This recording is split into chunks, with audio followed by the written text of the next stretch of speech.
Hi, and welcome to today's episode of Unique Vibrations Midday Show. I'm Donna Ferguson, your host and producer of the show. And today we're going to talk about accountability. First of all, I really want to thank you all so much for joining us today. It's really, I'm very blessed that I'm able to do this and have the opportunity to actually share this beautiful information with everybody. And, you know, whether you're watching this live or whether you're watching it later on in the replay, I really am very excited that you've joined us today. So I'd also really like to know where in the world you're joining us from, because I do know there's people from all over the world that do tune into this. And so, you know, I'd be really very grateful if you would just pop in the comments where you're tuning in from. And as usual, I do have a free gift for you at the end of the show, which I'm happy to share with you if you stay until the end. And, you know, again, today we're talking about accountability. So I have a question for you.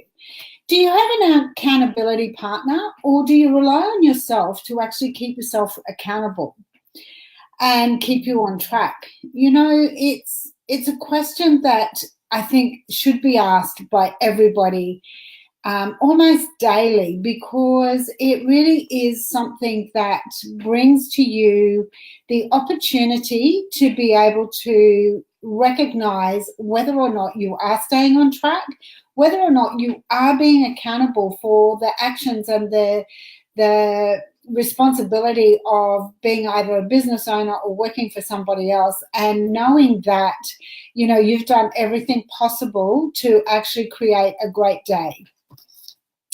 And asking you about whether or not you're doing this, relying on your own self to actually keep you accountable.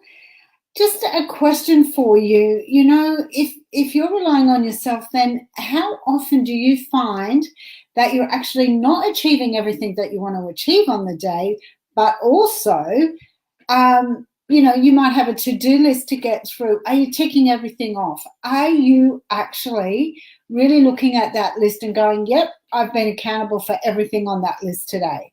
That is a really great question to be asking yourself. So, you know, really important, again, to be able to understand what keeping you accountable is all about. You know what? I was looking up some information, and I came across something for the people in business or people doing different sorts of tasks. And the one thing that I came across that was in common was the engagement and accountability are absolutely critical elements in your business for growth, for productivity, and also for profitability. No matter what your organization is, that really does account for that. But while all these areas are key elements of your business, being accountable is one of the most challengeable effects of your business. And one that a lot of people are so focused on the engagement and the productivity, they actually forget about accountability.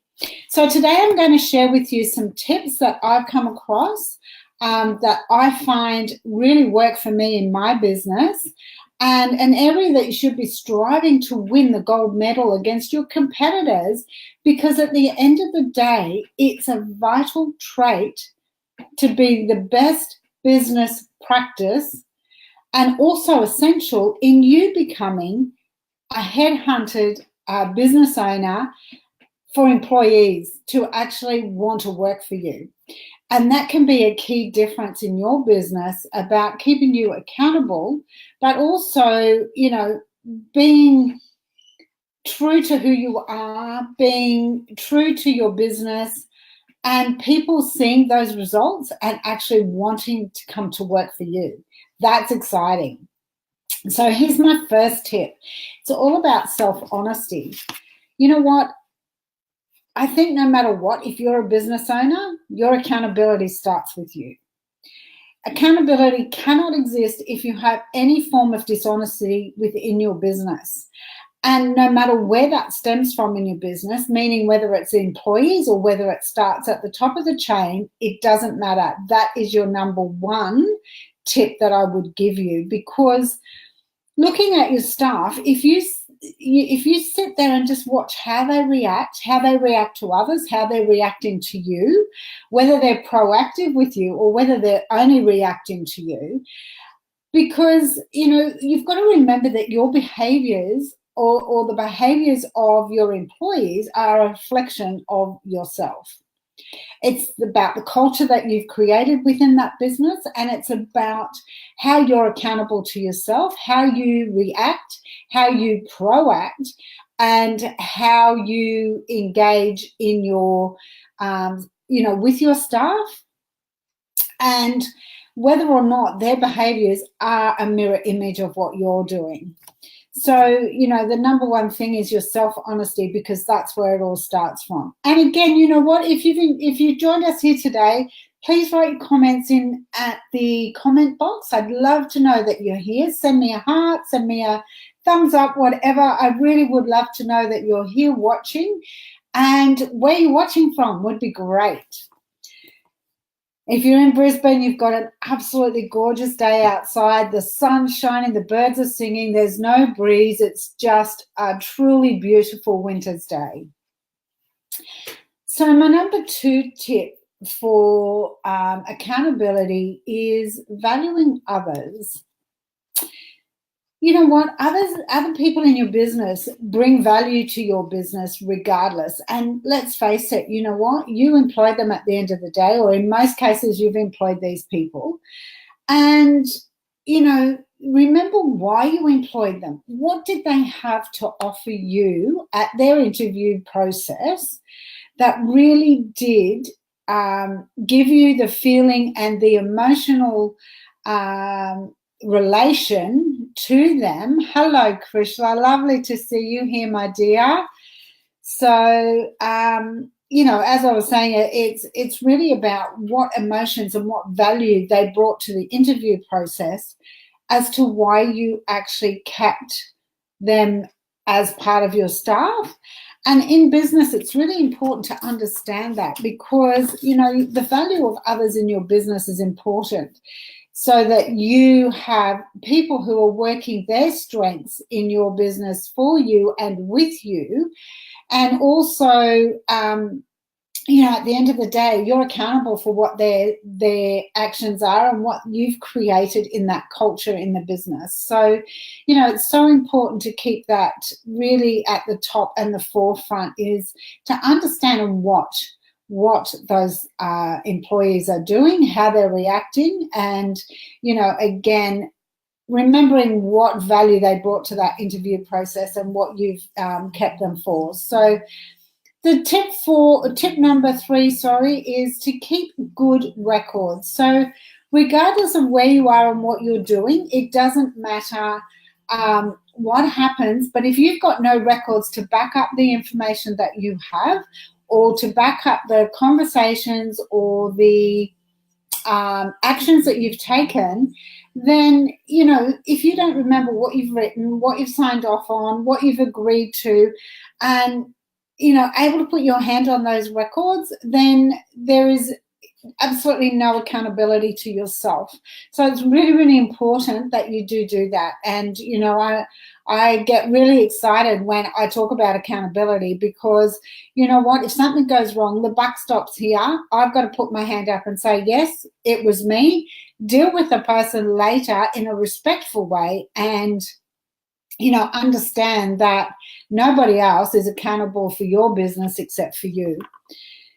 Number 4 is something we spoke about 3 weeks ago, and it's about responsibility. And again, you've got to be responsible for your actions. You've got to take responsibility no matter what happens, and wherever you are placed in that place of employment. So if you're the owner of the business, if you are a manager in that business, if you are a staff member in that business, or, an admin member of the staff, it doesn't matter where you are it simply is, at the end of the day, your responsibility to be accountable, to process things as well as you can in your place of business, and to remember to do your absolute very best at all times in every task that you do.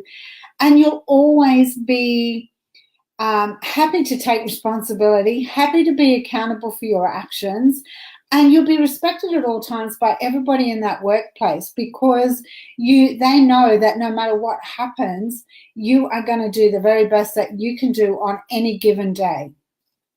Tip number 5 is do the right thing. And again, that comes back to that. So consciously, if you have a clear conscience on everything that you do, the values that you bring to the table, then you'll find that this is going to be the best way to keep yourself accountable.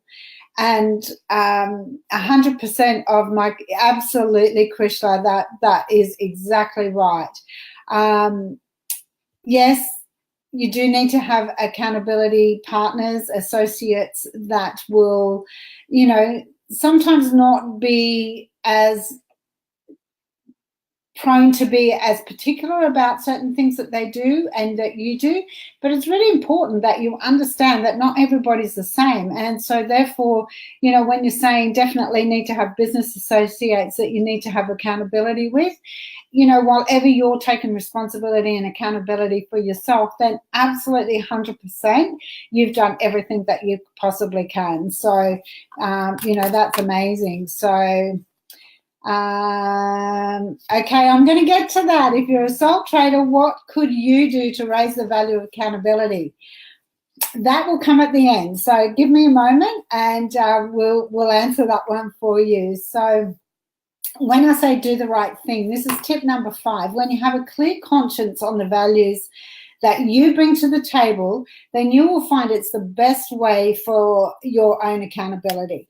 Do the right thing by the people around you. Oh, good morning, Christine. Lovely to have you here, my love. Gosh, it's been forever. I was actually thinking about you, and I thought, I've got to message you or talk to you or something over the next couple of days. I've actually got something I want to talk to you about. So welcome, and I'm really excited to have you here. So do the right thing, set around, by the people around you that set the example, because wherever you are in that business, setting the example, if you're at the head of the table, then, what's expected of you in your business creates that culture again. And I keep coming back to that today because that culture is so important. You need a culture that is kind, a culture that's constructive, focused, and, offers a high productivity and a high morale in the workplace. Without having that, then you have a big problem, because anything less than what your values are is really going to create toxicity in the workplace. And it's also going to create a split, or a split, an absolute split within that work environment. So I can't stress that enough. Your culture has to be clean. It has to be exactly where you want it to be at all times, and that process starts with the interview process. So don't ever forget that, guys. And if you're not comfortable with some of the behaviors that you're seeing from some of your members, then no matter what happens, and I know that 99% of people do this, but there's a 1% of people who really have no idea on how to go about discussing that and voicing their concerns. So I can only ask that you do it respectfully, that you do it discreetly, pardon me, and always in the correct manner, because if you're not going to do this with respect, then you're going to lose every bit of respect that your employees have given you, have entrusted you with, and that will create problems straight away. Now, Krishla, almost there. One last thing that I would say to you is that everybody is a human being. Everybody has feelings. Everybody has emotions. Your the way that you treat your staff and engage with your staff is definitely a way that they are always going to remember you. So treat them with respect, treat them as a human, understand that there's empathy, compassion. All of these factors are really important to hold in the workplace. Listen to what your staff have to say, because if you're hearing the same thing over and over and you're not doing anything about it, then maybe it's time to have a look at where you're going to create that. Where was I? Sorry, I just lost my train of thought. So respect, I guess, and also you need to look at whether or not that's a mirror of your behaviors, and whether or not, you know, other people aren't listening because you're not listening. And don't forget that everything that you do does create that culture in the workplace. So it's really important that you do understand that if these same things are happening and occurring, maybe you need to stand back and look at how you're behaving and how that's influencing the people that work for you. One of the best ways that I would recommend in being accountable, particularly, Krishla, you asked this question, if you were a sole trader, is to engage a coach. Engage a coach that will keep you accountable, keep you focused, give you clarity, assist you in, you know, any challenges that you come up against. Don't forget they're on the outside looking in. And, you know, as a business coach myself, that's what I do. It's very easy to sit back and, you know, look at what information's being brought to you and being able to provide the information, the structures and the solutions to those challenges without being in that situation. So sometimes you can just be too far in the moment to be able to actually work through that yourself. And a business coach is always going to support you no matter what. So Krisha, really a great way to really be able to move forward and, you know, process all that stuff and really keep you accountable, so you don't forget where your values are, and so you don't forget and get tied up. Like I said in step one or at the beginning, people are so worried about being involved with the engagement and the productivity of their business that they totally forget about the accountability, because it just all becomes too much sometimes. Yes, you know, I get it. You know what? Some days are diamonds, some days are just cubic zirconias. So what I would say to you is, when you're having a cubic zirconia day, just breathe, work through it, do the best that you can do on that day. Sometimes take a step back. But when you're having a day of diamonds, you know, that's going to create those valuable moments where you really have that growth and that insight and, you know, all those aha moments. And, you know, as you work through that and understand what's causing the lesser days, you'll actually have more diamond days. So that's what I offer you. Now, I'm going to put up here, I've got a couple of links that I want to share with you. If I can find out how to put it up here, because my this is the first time that I've been able to use Be Live. So here we go. I'm just, looks like it might work. Yay!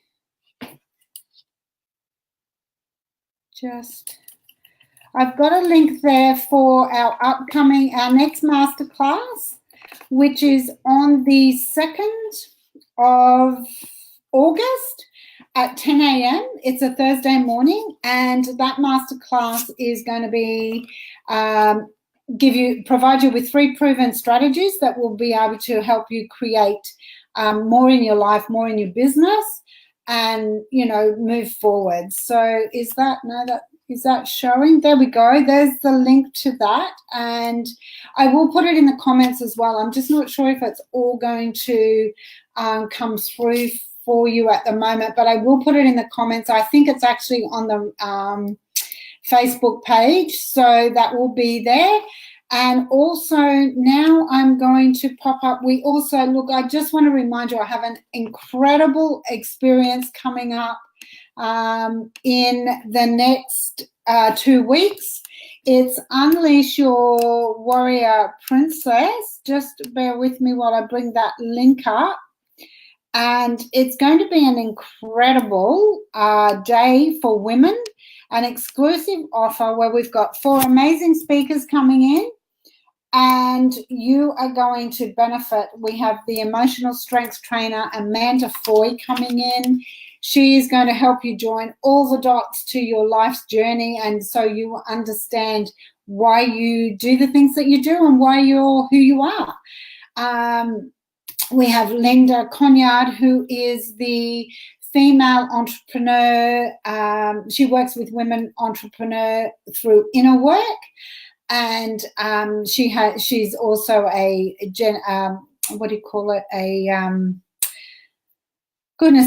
she does family constellation work. So she's very valuable in what she does, the work she does. We also have Louise Geary, who is the Activate Your Feminine coach, and she gives you a good balance between the masculine and the feminine in your life, so that you have quality and equal parts coming through when you need them to. And also, of course, myself, I'll be speaking to you and sharing my journey and the vibrational energy coach side of things on why and how I got into that. So I look forward to seeing you all there. Thank you so much for joining me today. It's been fun. I hope that you've gotten something out of that. I really appreciate all you people for being here. Thank you again. It's been amazing. And I look forward to seeing and hearing from you soon. Oh, actually, that link didn't go up. There we go. That's gone there now. And I, again, will put that into the Facebook page with all the comments. So thanks, guys. Have a wonderful day. It's an awesome day here in Brisbane, as I said, and I really appreciate you taking time out of your day. So enjoy the rest of your day. I'll talk to you all soon. And thank you so much. Thanks, Christine, for coming. Gosh, I'm going to talk to you. Send me a message. Tell me when you're free. I look forward to having a chat. Talk to you soon. Bye.